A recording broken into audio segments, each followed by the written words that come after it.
What's going on, YouTube? This is SG1 Sports, and you're watching our college football channel. It's time for my preseason New Year's 6 predictions. I guess the final year of the New Year's 6, because these bowl games will be replaced by the 12-team playoff next season. And I've already done my playoff predictions. We've gone through all the Power 5 teams, done prediction videos, wrapped it up with the conference standings videos where I showed you the standings based on my predictions, conference championship games, all of that, as we are getting closer and closer to the start of the season. But now we're going to do the New Year's 6 predictions, and also we'll have a video showing all my bowl projections, and also I'm going to show you what I think the top 25 is going to look like at the end of the season. But let's just get into it here. Again, I already did a playoff prediction video, so we've already talked about 2 of the New Year's 6 bowls. We had Georgia and Ohio State, 1 versus 4.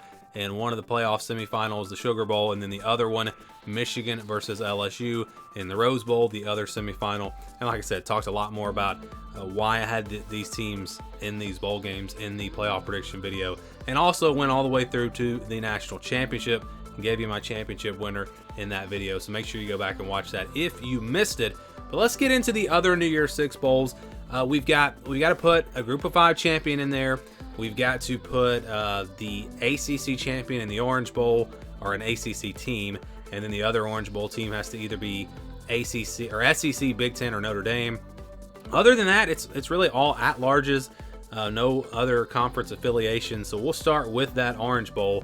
I've got Florida State and Alabama, and what a matchup this one would be. So I've got Florida State winning the ACC, not making the playoff because I have them with 2 losses, and then I have Alabama losing in the SEC championship, but I think they would be the representative here. You're also looking at potentially Notre Dame getting in here, but yeah, I think Alabama is going to be a pretty safe pick here. Florida State, Alabama, big-time programs, not too far away from the Orange Bowl, so I think this one makes a lot of sense, and I think that would be the matchup, again, based off of if things went the way I predicted them. And as far as who would win this game, boy, this would be a good one.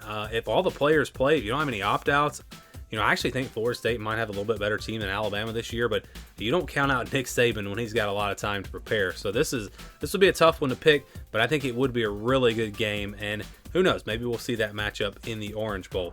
All right, next we've got the Peach Bowl, Clemson versus Tulane. So Clemson stayed ranked just high enough to get in as an at-large team.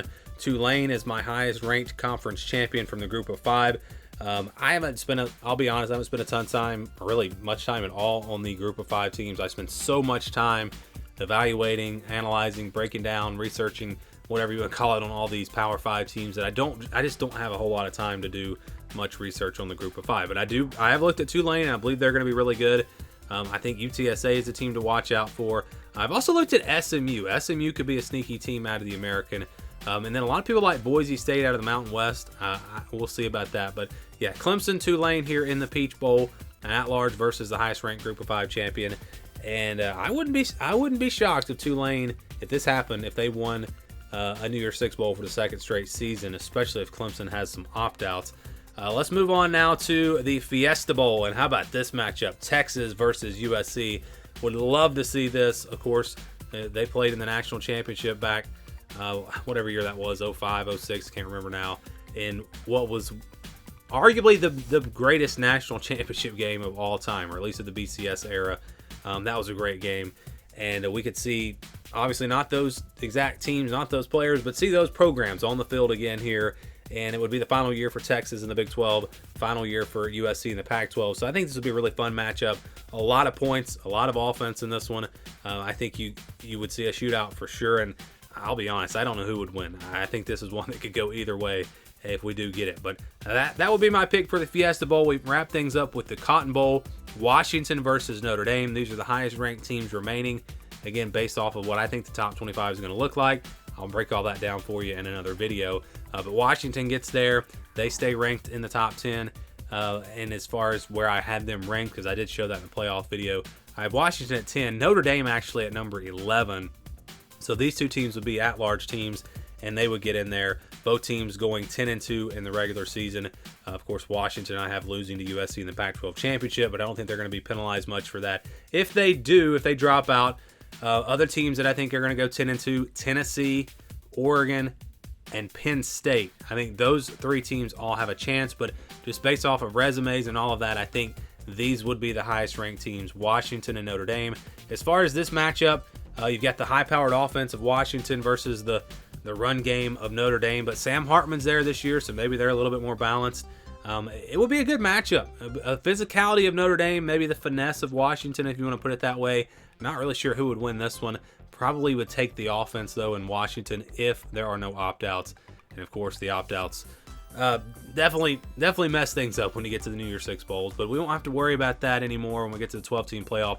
I don't think you're going to see players opt out. Maybe in some rare cases if there's an injury or something, and a guy's not 100%, maybe he doesn't play. But for the most part, I think everyone's going to play when we get to the 12-team playoff, and you're not going to have to worry about all those opt-outs and everything. But those are my predictions for the New Year's Six. I would love to get your thoughts, your predictions. Let me know down in the comments below. And again, I'll have my full bowl projections, and also I'll show you what that top 25 will look like at the end of the season based off of my predictions. And then we're going to quickly kind of quit the prediction stuff and start really previewing and looking ahead to the start of the season. I'll give you my preseason top 25 and all of that. So lots of videos coming up as we get ready for the college football season. And again, let me know your picks for the New Year's Six down in the comments below. Thanks for watching, and stay tuned for more here on the SG1 Sports College Football Channel.